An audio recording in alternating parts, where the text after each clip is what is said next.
Assalamualaikum warahmatullahi wabarakatuh. Selamat siang semuanya. Kembali lagi bersama saya Bintang di Justipod, di mana podcast ini akan membahas tentang karir yang lebih lanjut. Perkenalkan, nama saya Elina Nurjinasla.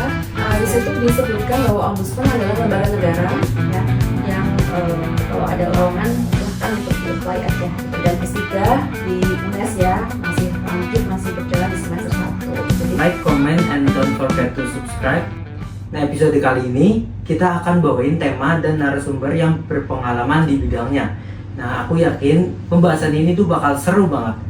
Ngomong-ngomong tentang karir lanjut, sudah tidak asing lagi bagi kita di kalangan mahasiswa ataupun di luar mahasiswa, karena pada dasarnya kita menempuh pendidikan dan hidup di perkuliahan untuk mendapatkan dasar-dasar ilmu pengetahuan dan akan kita tekuni di pekerjaan yang kita minati.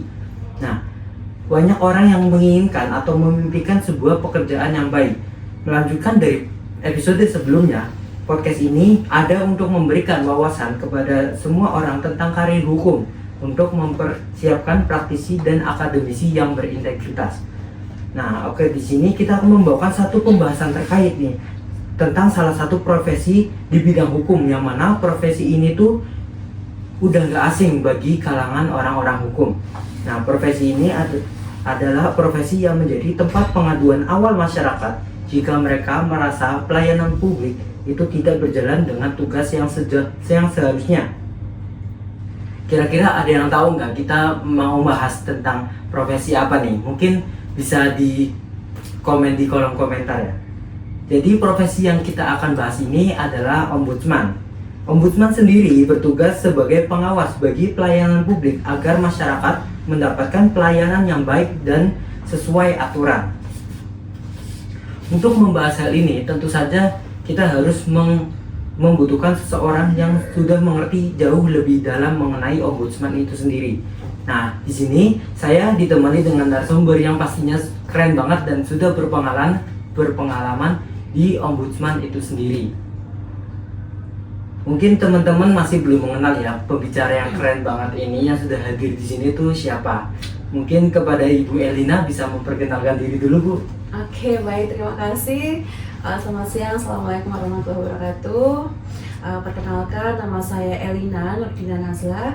Saya sebagai Kepala Keasistenan Penerimaan dan Verifikasi Laporan di Ombudsman RI Perwakilan Jawa Tengah. Jadi saya bergabung di Ombudsman sejak tahun 2012 sampai sekarang ya. Dan tentunya nanti banyak hal yang bisa kita sharing ya Mas Bintang ya, untuk bagaimana karir di Ombudsman, tupoksinya, kemudian bagaimana cara misalnya mau mendaftar gitu ya. Nanti kita akan bolehlah kita sharing pengalaman seperti itu. Mungkin Ibu bisa sharing dulu kesibukan akhir-akhir ini tuh ngapain aja nih? Oke. Kalau sibuk, alhamdulillah sibuk ya. Karena memang kita kemarin kan terdampak kebijakan efisiensi anggaran ya dari pemerintah pusat gitu ya. Jadi memang kegiatan-kegiatan yang semestinya kita bisa laksanakan di awal tahun itu banyak yang akhirnya mundur gitu ya. Baru kemarin dibuka blokir anggaran Agustus ya, September baru kita running nih untuk kegiatan, untuk program-program yang sudah kita tetapkan di awal tahun begitu. Nah, saya sendiri di Ombudsman di bagian penerimaan dan verifikasi laporan. Nah, tugas saya secara spesifik adalah menerima pengaduan dan konsultasi dari masyarakat terkait dengan pelayanan publik gitu ya. Jadi kalau sehari-hari itu kita kan membuka berbagai kanal pengaduan. Ada lewat WhatsApp, ada email, medsos ya, ada juga datang langsung, surat dan sebagainya. Nah, disitulah kita mengelola ya semua aduan yang masuk untuk nanti kita verifikasi. Nah, verifikasi ini kan di Ombudsman ada dua nanti ya, ada verifikasi formil dan material ya. Nanti mungkin kita jelaskan lebih lanjut. Di situ nanti kita melihat apakah pengaduan yang disampaikan itu memang menjadi kewenangan Ombudsman atau tidak, gitu ya. Nah, tentunya kalau sudah jadi kewenangan Ombudsman, ya kita akan melanjutkan ke tahap pemeriksaan laporan. Nah, selain tugas-tugas di bagian penerimaan dan verifikasi laporan, kita juga melakukan tugas-tugas lain ya yang diamanatkan oleh undang-undang. Dan sekarang yang sedang berjalan adalah kegiatan penilaian Ombudsman opini maladministrasi dalam pelayanan publik ya. Kita melakukan penilaian di instansi vertikal dan juga di pemerintah daerah ya. Karena ini di Provinsi Jawa Tengah, kita melakukan penilaian di 16 kabupaten kota plus provinsi ya, untuk nanti kita melihat bagaimana kepatuhan dari pemerintah dalam mematuhi standar pelayanan publik sesuai dengan amanat Undang-Undang 25 tahun 2009 tentang pelayanan publik ya, seperti itu. Ini masih berjalan. Kemudian kegiatan-kegiatan lain seperti sosialisasi, kemudian kegiatan ombudsman on the spot itu juga kita sedang laksanakan juga gitu ya. Jadi memang cukup padat di semester 2 ini. Berarti cukup padat sekali ya Bu untuk itu. Nah, untuk sebelum masuk ombudsman itu sendiri, Ibu bisa cerita mungkin menempuh pendidikan di mana saja gitu. Oke, baik. Kalau pendidikan memang saya cukup beberapa kali ya kuliah itu. Dari awal itu saya masuk di Fakultas Peternakan dan Pertanian Undip di tahun 2005, lulus tahun 2009, kemudian lanjut S2 karena waktu itu saya dapat beasiswa ya untuk lanjut S2 di Fakultas Peternakan dan Pertanian Undip juga. Kemudian setelah itu saya lulus tahun 2012, kemudian waktu itu bertepatan dengan pembukaan lowongan di Ombudsman ya. Jadi tahun 2012 itu kan sebenarnya Ombudsman Jawa Tengah itu baru berdiri di tahun 2012. Awalnya kan ada di pusat dan hanya di beberapa provinsi ya di Indonesia. Baru mulai dibuka agak besar-besaran itu di tahun 2012. Nah, salah satunya dibentuk di Ombudsman Jawa Tengah waktu itu. Saya mencoba mendaftar dan ternyata rezeki saya di situ ya, jadi saya keterima. Setelah keterima, setahun kemudian saya merasa perlu untuk memperdalam wawasan ya terkait dengan bidang hukum. Kemudian saya lanjut kuliah S1 hukum, lanjut lagi S2 hukum. Kemudian sekarang saya masih menempuh program S3 di UNES ya, masih berjalan di semester 1. Jadi itu riwayat pendidikan saya. Jadi cukup banyak ya memang ya, karena memang saya juga suka dengan kuliah gitu, karena kalau menurut saya kuliah itu membuat kita membuka wawasan gitu ya, membuka pertemanan baru juga gitu kan. Jadi ada keseruan tersendiri gitu. Jadi seperti itu untuk riwayat pendidikan saya. Ya memang di awal-awal tahun pembukaan Ombudsman ya, karena kita kan masih baru banget waktu itu 2012, itu tantangannya cukup besar.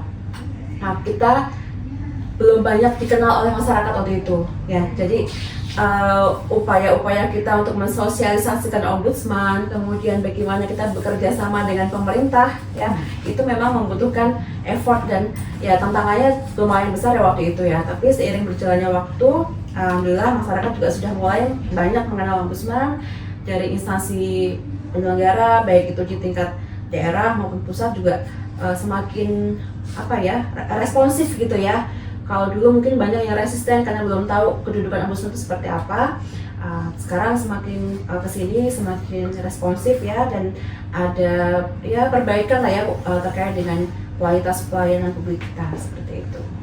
Baik Ibu, itu cukup sangat-sangat menarik ya, karena kebanyakan orang berpikir kuliah itu kan pusing ya Bu, tapi Ibu malah suka kuliah gitu. Mungkin kita akan masuk ke inti pertanyaannya. Oke, baik. Tadi kan sudah dijelaskan apa itu Ombudsman ya Ibu. Mungkin bisa dijelaskan lebih rincinya lagi dan peran utamanya di pelayanan publiknya itu apa? Oke, jadi Ombudsman ini kalau secara ini ya, tupoksinya ya, tugas pokok fungsi dan kewenangannya itu kan diatur dalam Undang-Undang Nomor 37 Tahun 2008 tentang Ombudsman. Di situ disebutkan bahwa Ombudsman adalah lembaga negara ya, yang diberikan kewenangan untuk mengawasi penyelenggaraan pelayanan publik, baik itu yang diselenggarakan oleh pemerintah pusat maupun daerah, BUMN, BUMD, BHMD atau badan swasta yang memang diberikan mandat untuk menyelenggarakan pelayanan publik tertentu, di mana anggarannya itu sebagian atau keseluruhan bersumber dari APBN dan atau APBD. Ya, jadi intinya semua bisa diawasi Ombudsman selama itu memang mereka menyelenggarakan pelayanan publik ya. Jadi kalau misalnya ada pengaduan terkait dengan badan swasta murni gitu ya, yang artinya dia dibentuk mandiri gitu ya, tidak ada sumber anggaran dari APBN atau APBD, ya kita tidak bisa menangani gitu. Jadi harus kata kuncinya adalah menyelenggarakan pelayanan publik dan anggarannya bersumber sebagian untuk keseluruhan dari APBN atau APBD. Jadi itu yang menjadi subjek atau pengawasan ombudsman di situ ya gitu. Jadi kalau swasta, badan swasta kayak koperasi atau apa yang memang di situ tidak ada anggaran pemerintah di situ, ya kita nggak bisa menangani atau menindaklanjuti aduannya seperti itu. Berarti ombudsman ini hanya berfokus pada yang berkaitan dengan pelayanan publik ya dan pemerintah ya. Untuk mekanisme masyarakat sendiri dalam pengaduan ke ombudsman itu alurnya bagaimana? Oke, baik. Jadi kita tentunya memudahkan masyarakat untuk melapor ya, karena sebenarnya berani melapor saja itu sudah luar biasa ya. Jadi kita tidak mempersulit masyarakat untuk menyampaikan pengaduan, bahkan yang baru sifatnya konsultasi pun tetap kita layani gitu ya. Kalau memang masyarakat mau menyampaikan pengaduan, kita menyediakan berbagai kanal pengaduan. Ada call center, kemudian ada WA ombudsman ya, ada email, media sosial, surat dan sebagainya. Silahkan nanti tinggal menunjukkan identitas ya,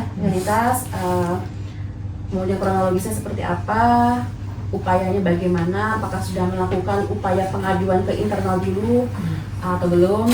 Kemudian kita pastikan harapannya seperti apa, apakah sesuai dengan kewenangan ombudsman atau tidak, seperti itu. Jadi kita lebih ke untuk verifikasi formil dan material itu biasanya kita tekankan di situ ya. Nah, jadi masyarakat harus jelas identitasnya, jangan kemudian dia ngirimnya surat kaleng gitu ya, yang tidak ada alamatnya, nggak ada namanya gitu kan.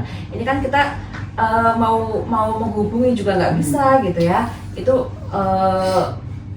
kesulitan kita karena di situ. Jadi kita pastikan ada identitas yang jelas dulu untuk formilnya. Kalau memang dia tidak bisa melapor atau mungkin kesulitan untuk membuat kronologi, juga boleh dikuasakan. Jadi pelaporan ke ombudsman itu ada korban langsung ya, dia secara mandiri menyampaikan pengaduan, melampirkan KTP ya dan sebagainya. Ada juga yang dikuasakan, bisa dikuasakan ke orang lain ya, perorangan, atau bisa lewat misalnya lembaga atau advokat gitu ya, misalnya kuasa hukumnya, itu juga boleh gitu. Bisa juga keluarga korbannya diberikan kuasa untuk melapor ke ombudsman, itu juga boleh. Jadi kita tidak membatasi, siapapun bisa melapor selama dia menjadi korban dugaan maladministrasi ya. Kalau dia kedudukannya sebagai pengamat, kemudian dia atau pemerhati gitu ya, kemudian dia menyampaikan ke ombudsman, ya kita tidak bisa tidak lanjuti. Jadi harus ada korban langsungnya yang memang dia mengalami peristiwa maladministrasi seperti itu. Jadi alurnya begitu ya. Nanti kita bisa arahkan kalau memang masyarakat biasanya masih bingung ini kasus yang saya alami itu masuk ranah ombudsman atau tidak. Kadang masyarakat masih belum ini ya, belum familiar nih, belum memahami pelayanan publik itu lingkupnya apa saja gitu kan. Nah itu boleh nanti konsultasi dulu dengan kami, kita nanti bisa memberikan arahan langkah-langkah apa saja yang bisa dilakukan oleh masyarakat tersebut gitu. Cukup fleksibel ya Bu, Ya, untuk fleksibel. pengaduannya sendiri. Ya. Nah, untuk mekanisme penindaklanjutan dari ombudsman sendiri setelah mendapatkan pelaporan dari masyarakat itu ada beberapa langkah atau gimana? Ya, tadi kan ada verifikasi ya Mas ya, jadi ada verifikasi formil dan material. Verifikasi formil itu terkait dengan kelengkapan dokumen administratif kayak KTP, terus surat kuasa kalau memang dikuasakan, ada kronologi laporan, ada bukti upaya gitu ya. Kemudian untuk material kita akan melihat apakah yang diadukan itu substansinya masuk kewenangan ombudsman atau tidak. Karena tidak semua laporan itu kan bisa kita tangani ya. Ada batasan-batasan tertentu yang itu menjadi ranah kita atau tidak gitu. Misalnya laporan terkait masalah pertanahan ya, dimana di situ lebih ke masalah privat, masalah keperdataan ya antara orang dan orang, perorangan gitu. Tentu kita nggak bisa masuk ya, kita nggak bisa menangani ketika masalah itu adalah masalah privat. Atau mungkin masalah pidana ya, misalnya ada apa namanya, masyarakat melaporkan itu di lokasi A ada judi misalnya ya. Itu ada yang begitu, jadi misalnya disampaikan ke kita karena mungkin ngecek nomor gitu ya, nomor kita muncul di Google gitu kan, ombudsman bisa menangani gitu kan. Kadang kan sekarang banyak masyarakat juga nanya ke AI kan, Iya. laporan ini ditangani oleh siapa saja. Nah, ombudsman memang kadang masuk di situ. Maka orang kemudian melaporkan ke ombudsman. Nah, itu kan kita nggak bisa menangani juga kan. Makanya kita sarankan kepada masyarakat tuh laporkan dulu kepada instansi kepolisian, karena yang berwenang untuk menangani pidana ya, dugaan tindak pidana, entah itu mungkin ada perjudian atau mungkin ada kayak kekerasan gitu kan, tetap kepolisian dulu kan, kita nggak bisa langsung turun melakukan penindakan, itu nggak bisa gitu ya. Jadi perlu kami sampaikan juga, ombudsman itu bukan APH ya, jadi kita ini bukan lembaga pro justisia seperti kejaksaan ya, seperti kepolisian. Fokus kita adalah moral binding. Jadi kita dalam menindaklanjuti pengaduan masyarakat, kita akan melakukan pendekatan yang persuasif, tidak yang turun tangkap dan sebagainya, nggak seperti itu. Kita nggak ada kewenangan ke sana. Jadi kita adalah proses kita membangun kesadaran ya, baik kesadaran pemerintah, penyelenggara pelayanan publik maupun kesadaran masyarakat. Karena kan masyarakat itu punya hak dan kewajiban ya. Penyelenggara juga punya hak dan kewajiban. Kita juga posisinya netral, imparsial. Kita tidak memihak kepada masyarakat, tapi kita juga tidak memihak kepada penyelenggara, gitu ya. Kadang masyarakat juga tidak selalu pada posisi yang benar, ya. Pemerintah juga tidak selalu pada posisi yang salah, gitu. Masyarakat ketika mengakses pelayanan, berarti kan dia punya hak nih untuk mendapatkan pelayanan yang berkualitas. Tapi di satu sisi dia juga punya kewajiban memenuhi persyaratan, ya. Misalnya kita ngurus pensertifikatan tanah, itu kan ada syaratnya nih, apa saja yang harus dilampirkan gitu kan. Ya dia harus memenuhi itu dulu. Jangan kemudian syaratnya belum lengkap, dari penyelenggara memberikan arahan untuk melengkapi, nggak terima lapor ke ombudsman ya, tentu itu kan juga tidak dibenarkan gitu ya. Jadi masyarakat dan penyelenggara sama-sama punya hak dan kewajiban, dan kalau mau pelayanan publik itu berjalan dengan baik ya masing-masing harus mematuhi itu, gitu kan. Oke, kembali ke yang tadi ya. Jadi untuk formil harus lengkap dulu, material harus sesuai kewenangan dulu. Nah setelah itu baru nanti kita akan rapatkan ya di internal. Kita menyebutnya kalau di perwakilan namanya rapat perwakilan, kalau di pusat namanya rapat pleno.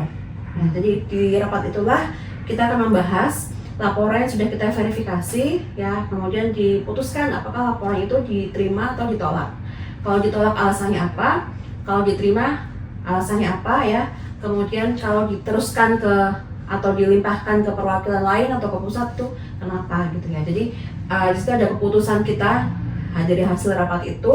Nah kalau laporan itu memang diputuskan diterima, berarti kan ada proses tindak lanjut, ya, tindak lanjut pemeriksaan. Nah dalam pemeriksaan itu ada beberapa mekanisme, ada klarifikasi, ada mediasi, konsiliasi, investigasi lapangan, dan seterusnya ya, baik yang permintaan dokumen dan sebagainya. Pemeriksaan dokumen juga kita lakukan. Ya, nantinya pemeriksaan itu harus dilakukan secara komprehensif, ya, untuk nantinya memudahkan kita membuat kesimpulan apakah memang terjadi maladministrasi atau tidak, gitu. Nah, ketika memang dari hasil pemeriksaan kita disimpulkan bahwa terjadi maladministrasi oleh instansi penyelenggara pelayanan publik ya, maka kita akan merumuskan tindakan korektif, ya, yang dituangkan dalam laporan hasil pemeriksaan. Ya, di situ nanti ada produk kita ya, produk namanya LHP, laporan hasil pemeriksaan. Kita akan berikan kepada penyelenggara hasil pemeriksaan kita, berikut tindakan korektifnya, dan kita monitoring selama 30 hari ya. Kalau memang nanti dari penyelenggara melaksanakan tindakan korektif yang kita berikan, berarti laporan dianggap selesai dan bisa ditutup. Tapi kalau belum, misalnya kita kan monitoring sampai maksimal 60 hari ya. Kita tanyakan, kita koordinasi, kita upayakan persuasif dulu. Nah kalau memang ternyata tetap tidak melaksanakan tindakan korektif itu, kita akan naikkan ke pusat supaya diterbitkan rekomendasi. Jadi produk kita untuk pemeriksaan ada 2 ya, LHP dan rekomendasi, seperti itu. Rekomendasi itulah nanti sudah kewenangan Ombudsman Pusat ya, untuk nanti disampaikan kepada Presiden, DPR gitu ya, seperti itu. Oke, berarti mekanisme sudah cukup untuk sistematis dan terstruktur. Iya, sudah ada alurnya yang cukup jelas sebenarnya di kita. Untuk selanjutnya sendiri, Tadi kan Ibu sudah menjelaskan untuk tantangan dari ombudsman itu sendiri. Iya, sedikit ya. Iya betul. Ya. Melihat dari tantangan yang Ibu katakan itu, ada nggak sih Bu salah satu contoh kasus yang terdapat tantangan tersebut di kasus itu?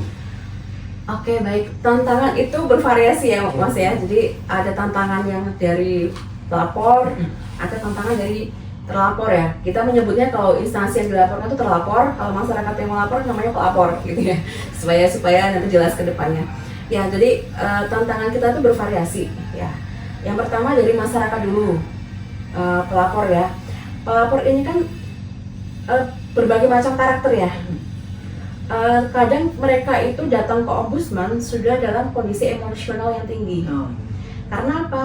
Karena dia sudah menempuh berbagai upaya pengaduan di instansi terkait ya, tapi nggak ada penyelesaian. Nah, mereka menganggap ombudsman ini sebagai final destination gitu ya. Jadi kayak lembaga final yang nantinya bisa menyelesaikan masalah mereka gitu kan. Jadi kadang mereka ketika lapor ke ombudsman, mereka sudah mentok ya, sudah posisi mentok, berharap ombudsman selesaikan begitu. Padahal kan kita sampaikan juga bahwa ombudsman punya batasan kewenangan ya, sesuai undang-undang ya. Tentunya kita yang bisa kita selesaikan adalah yang berkaitan dengan pelayanan publik gitu kan. Nah, kadang ada pelapor yang masuk kategori pelapor sulit kalau di kita sebut begitu. Karena mereka seringkali memaksakan kehendaknya ya, memaksakan harapannya, padahal sudah kita jelaskan kewenangan kita, tapi tetap kekeh gitu ya, tetap kekeh pengen diselesaikan sesuai harapannya gitu. Kalau contoh kasus sebenarnya banyak ya, terutama kasus-kasus yang terkait dengan substansi pertanahan. Itu kadang-kadang memang banyak pelapor yang dia sudah menempuh upaya hukum, sudah menempuh upaya penyelesaian di BPN ya, tapi nggak ada penyelesaian. Kemudian dia lapor ke ombudsman. Sedangkan ombudsman di sini kan tidak bisa menyelesaikan kaitannya dengan kasus sengketa tanah yang itu ranah privat kan. Kita kan tentu yang kita dorong adalah dari BPN. BPN ini kewenangannya apa? Dia sudah melakukan mekanisme penyelesaian sengketa itu sesuai prosedur atau belum? Kan kita periksa ke situ. Kita tidak memeriksa proses misalkan jual belinya atau mungkin proses pencatatan di buku C desa. Tanah itu kompleks ya. Tanah itu kan dari mulai letter C ya kan di desa dicatatkan, nanti ada proses misalnya di situ, apalagi kalau terkait dengan waris ya, itu kan juga lebih kompleks lagi gitu ya, macam-macam seperti itu. Kemudian tantangan berikutnya dari pelapor itu pelapor ini terkadang ada motif lain ya. Jadi ada juga kasus yang misalnya dia melaporkan kepala desanya gitu ya, karena terindikasi korupsi dan sebagainya gitu kan. Dia sudah lapor ke kejaksaan, ke kepolisian, tapi tidak ada penyelesaian. Lapor ke kita. Setelah lapor ke kita, sudah jalan kasusnya. Kita mau tutup kan, karena sedang berproses ya karena sudah ditindaklanjuti lah setelah lapor ombudsman. Tapi ada pelapor nggak mau ditutup laporannya, karena goalnya dia adalah ingin melihat kadesnya masuk penjara dulu, kayak gitu. Sedangkan proses sampai ke sana kan butuh waktu kan, ya kan? Ada nanti penyidikan, nanti ada penuntutan ya, sampai nanti putusan hakim seperti apa. Nah, kadang ada yang pelapor nggak mau ditutup karena menurutnya ketika kadesnya belum dipenjara, belum divonis gitu ya, vonis putusan pengadilannya belum diputus, itu berarti ombudsman masih ya, harus masuk dulu, harus mengawal dulu, monitoring dulu seperti itu. Itu ada yang seperti itu. Dan ternyata setelah kita dalami gitu ya, kenapa kok sampai seperti itu gitu kan? Ternyata ya dia ada motif lain. Jadi ternyata dulunya itu dia tim suksesnya Kades, tapi padahal agak jadi ditinggal nih. Ditinggal, maksudnya tidak mungkin, nggak tahu ya waktu itu ininya apa ya, kesepakatannya pada saat itu seperti apa. Ternyata setelah jadi Kades dia sedikit mungkin terlupakan gitu ya. Akhirnya terus mencari sebenarnya nggak apa-apa sih kalau memang itu benar ya, kan kita juga menguji laporan itu benar atau tidak, ya nggak apa-apa, itu kan motif lain. Tapi terkadang dari motif pelapor itu membuat kita agak kesulitan nih kalau kita mau meluruskan ke ranah yang sesuai aturan gitu loh, karena dia ada motif tersendiri itu ya. Jadi ada motif dendam lah ya, dendam pribadi gitu ya. Jadi lebih kekal, lebih susah untuk diarahkan seperti itu. Kemudian itu dari sisi pelapor. Kemudian dari sisi penyelenggara ini kan juga bervariasi ya, berlapis-lapis ya. Maksudnya ada instansi yang memang mereka responsif, mereka mudah untuk berkolaborasi dengan ombudsman gitu kan dalam menyelesaikan aduan masyarakat. Tapi ada juga yang masih sedikit resisten ya, merasa bahwa mungkin tidak perlu ada pengawas dan sebagainya gitu ya, merasa bahwa tindakannya sudah benar, sudah sesuai gitu kan. Ada yang seperti itu juga. Itu tantangan dari sisi penyelenggara ya, seperti itu. Kemudian dari sisi internal kita di ombudsman sendiri kan juga kita ini kan membawahi 35 kabupaten kota plus 1 provinsi. Jawa Tengah kan cukup luas ya, tapi SDM kita juga masih terbatas ya. Kita tuh total berapa ya untuk asisten seperti saya ini, nggak ada 20, ada kita satu provinsi ya, sehingga ini membuat salah satu pengawasan kita menjadi dipandang belum maksimal lah gitu kan. Padahal sebenarnya kewenangan kita cukup luas ya. Nah itu sih, itu tantangan di ombudsman internal maupun eksternal, seperti itu kurang lebih. Berarti tantangannya tidak hanya dari pelapor atau tinggal terlapor, tapi di dalam internalnya sendiri juga masih ada tantangan dulu SDM, dulu anggaran ya gitu, seperti itu. Untuk peran masyarakat sendiri Bu, yang seberapa penting sih peran masyarakat yang aktif dalam pengaduan ke ombudsman? Oke, jadi pengaduan masyarakat itu terkadang sebagai titik awal ya. Kita tahu ada problem pelayanan publik itu di mana, gitu kan. Misalnya kita masih menemukan banyak kasus terkait dengan pungutan di sekolah. Berarti kan ini masih ada problem nih, mungkin dari pengelolaan anggaran POS dan sebagainya ya. Jadi kadang-kadang pengaduan pelapor ini menjadi titik awal kita nih untuk kita mengkaji lebih jauh problem pelayanan publik itu ada di mana, seperti itu. Makanya kita selalu mendorong masyarakat untuk berani melapor. Dan sebenarnya di kita pun tidak ini ya, maksudnya kalau memang pelapor takut, misalnya takut diintimidasi atau mungkin takut nanti dia mengalami diancam dan sebagainya gitu ya, itu boleh dirahasiakan ya. Kasus-kasus pungutan di sekolah itu kebanyakan pelapor kita rahasiakan, karena kan menyangkut ada siswa ya, ada anak di sekolah itu yang nanti khawatirnya ada nanti bullying dan sebagainya, jadi kita dirahasiakan. Jadi boleh kalau memang mau dirahasiakan silakan minta dirahasiakan, tapi tetap KTP itu harus ke kita dulu, karena kita harus memastikan ini bener nggak ini korban langsungnya, kemudian identitasnya bener warga negara Indonesia tidak gitu ya, seperti itu. Jadi boleh dirahasiakan selama memang kasusnya bisa dirahasiakan. Kalau kasus-kasus seperti kependudukan, kasus-kasus seperti substansi pertanahan, kepolisian itu kan tidak bisa dirahasiakan ya, karena kan personal ya. Tapi kalau kasus pungutan, kasus mungkin pelayanan di Samsat, pelayanan SIM itu masih bisa dirahasiakan. Gitu. Jadi tidak masyarakat itu sebenarnya tidak perlu takut ya Bu untuk mengadu ke ombudsman.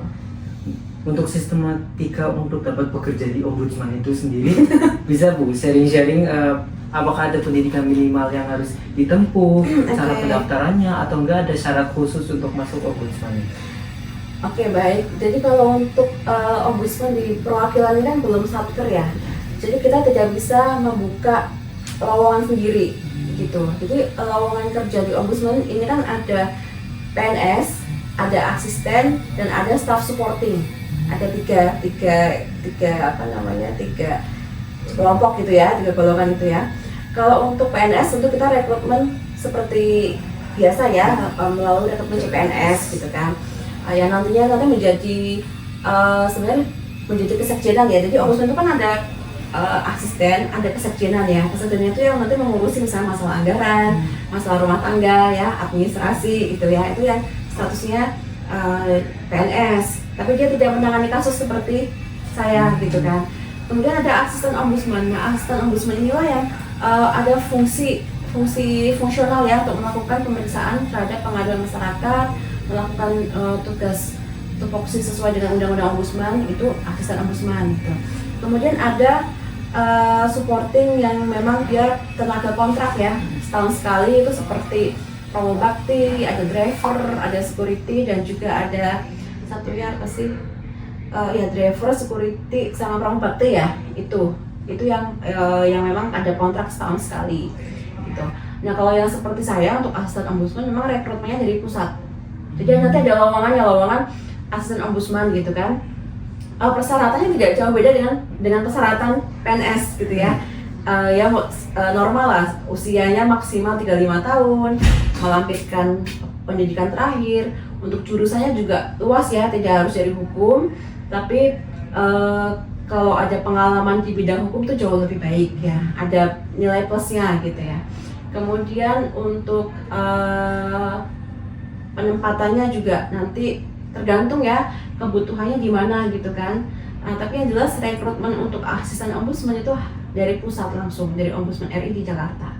Ya nanti baru ditempatkan sesuai dengan pilihannya tadi gitu kan, seperti itu sih. Oke, berarti untuk sebenarnya mirip-mirip dengan PNS. Iya sama, jadi persyaratan ijazah dan sebagainya ya sama kurang lebih seperti itu. Oke, untuk harapan Ibu sendiri untuk masyarakat dan pelayanan publik dari kacamata ombudsman itu seperti apa? Ya, pelayanan publik itu kan luas ya lingkupnya ya, ada barang publik, jasa publik, dan administrasi publik. Jadi harapan ombudsman adalah masyarakat itu dapat memahami hak dan kewajibannya ya dalam pelayanan publik. Salah satunya adalah hak untuk menyampaikan pengaduan masyarakat. Ya, jadi masyarakat sebenarnya punya hak untuk menyampaikan pengaduan ketika pelayanan yang diberikan oleh penyelenggara itu tidak sesuai dengan aturan ya. Itu jadi kita berharap agar masyarakat tuh berani menyampaikan laporan gitu ya tanpa takut ya, dan ikut menjadi pengawas dalam pelayanan publik. Karena sebenarnya kalau kita bicara pengawas eksternal itu ada 3 mas, ombudsman, DPR, DPRD, dan masyarakat itu sendiri. Ya. Jadi masyarakat sendiri itu sebenarnya dia fungsinya sebagai pengawas eksternal, makanya kita dorong untuk jangan takut mengadu gitu. Kemudian untuk penyelenggara ya, nah tentunya kita berharap juga kolaborasi antara ombudsman dan pemerintahnya semakin baik ya, karena di sini kami sebagai pengawas tidak seperti yang lainnya ya. Ombudsman ini kan kita mengedepankan ada mengikat secara moral ya. Jadi harapan kita dari pemerintah juga semakin sadar gitu kan akan kewajibannya memberikan pelayanan yang baik kepada masyarakat, kemudian menganggap pengawas baik itu ombudsman maupun yang lainnya ya, ada KPK, ada OJK dan sebagainya ini sebagai mitra. Jadi kita berkolaborasi bersama untuk sama-sama mewujudkan pelayanan publik yang berkualitas gitu. Oke, mungkin teman-teman semua jujur pembahasan kali ini tuh asik banget ya Bu. Karena kita di era sekarang ini tentu kita harus memastikan pelayanan publik itu berjalan dengan baik. Betul. Pembahasan tadi juga membuat kita mendapatkan ilmu-ilmu tentang profesi yang kita angkat saat kali ini. Nah mungkin teman-teman yang lagi nonton barangkali ada yang berminat untuk ombudsman bisa tulis di kolom komentar di bawah. Sebelum kita berakhir pada penutupan kali ini Bu, aku izin membacakan sedikit notulensi dari pembahasan yang tadi kita sudah bahas bersama Ibu. Jadi seperti yang tadi dijelaskan bahwa ombudsman itu adalah lembaga independen yang berfungsi sebagai pelayanan masyarakat dalam pengaduan maladministrasi ya Bu. Terus dalam mekanisme masyarakat untuk pengaduannya juga cukup fleksibel karena bisa dilakukan lewat berbagai kanal, dan mekanisme penindaklanjutannya juga sudah sangat sistematis ya Bu. Jadi sudah sangat efektif dalam menindaklanjuti pengaduan masyarakat itu sendiri. Dan tadi juga kita sudah mengetahui tantangan di ombudsman itu sendiri, yang dari pelapor, terlapor maupun dari internalnya juga masih ada tantangan yang perlu dibenahi ya. Nah itu juga masuk ke dalam salah satu pembahasan kita kali ini untuk mengenal lebih jauh apa itu ombudsman gitu. Karena kan mungkin banyak dari yang menonton ini berminat setelah melihat podcast kita, jadi berminat untuk lanjut karir di ombudsman gitu. Karena kan ombudsman ini juga untuk masuknya tidak ada pendidikan dari yang tidak ada pendidikan yang seperti dari satu ibu, ini kan luas ibu, bisa dari pendidikan mana saja. Ya. Nah, mungkin yang terakhir ini ibu ada pesan nih untuk teman-teman di luar sana nih yang memiliki keterkaitan untuk melanjutkan karirnya di ombudsman gitu. Oke, baik. Tentunya kita sangat terbuka ya. Intinya selama ada lowongan daftar aja, karena ada. Jadi gini, di ombudsman itu kan kita membuka magang ya. Jadi teman-teman yang di UNES ya, khususnya yang sudah semester 5 mungkin ya, yang sudah ada program magang, boleh mengajukan magang ke ombudsman. Karena ada teman-teman kita yang sekarang jadi asisten itu dulunya adalah mahasiswa magang. Ya, ada yang dulu pernah magang di ombudsman, sekarang jadi asisten ombudsman, kemudian ditempatkan di Babel, Bangka Belitung. Kemudian ada juga yang ditempatkan Jawa Tengah. Jadi awalnya itu dari magang dulu. Jadi ketika dia magang itu kan dia dapat banyak banyak insight ya, banyak pengetahuan karena terjun langsung ya. Jadi kita kan ketika ada mahasiswa magang kita libatkan dalam kegiatan di ombudsman. Jadi tidak seperti misalnya suruh fotokopi atau suruh apa gitu ya, tapi memang terlibat langsung dalam kegiatan di ombudsman. Jadi kan dia banyak tahu ya, banyak pengalaman. Nah, ketika ada lowongan dia mendaftar, otomatis dia sudah paham nih apa yang harus dipelajari. Pertanyaan-pertanyaan ketika seleksi pun kan dia bisa menjawab gitu ya. Nah, itu salah satu nilai plusnya di situ. Jadi boleh nanti diawali dengan magang dulu di ombudsman supaya lebih paham gitu ya dengan pekerjaan-pekerjaan di ombudsman, dengan regulasi-regulasi di ombudsman ini seperti apa ya. Karena kita kan tidak cuma undang-undang ya, ada peraturan ombudsman ya, peraturan internal kita sendiri kan mungkin kalau nggak magang nggak akan tahu gitu ya, seperti itu. Jadi boleh nanti lewat magang, dan kalau ada lowongan ya udah daftar aja. Nanti insya Allah itu bermanfaat ya. Jadi magang yang sudah kita peroleh mungkin sebulan 2 bulan, kita sudah pahamnya apa yang harus dipelajari. Nanti ketika tes atau seleksi asisten ombudsman lebih paham lah, dan nilainya bisa bagus gitu ya. Dan untuk ombudsman sendiri mekanisme rekrutmennya, seleksinya cukup banyak ya. Ada psikotes, ada wawancara, ya, kemudian ada tes tertulis juga, itu ada tahapannya. Jadi memang cukup banyak. Nanti sambil belajar ya. Kalau ada lowongan silahkan untuk di-apply aja gitu. Dan untuk website ombudsman di ombudsman.co.id, kemudian untuk di Jawa Tengah Ombudsman Jateng. Boleh di follow medsosnya.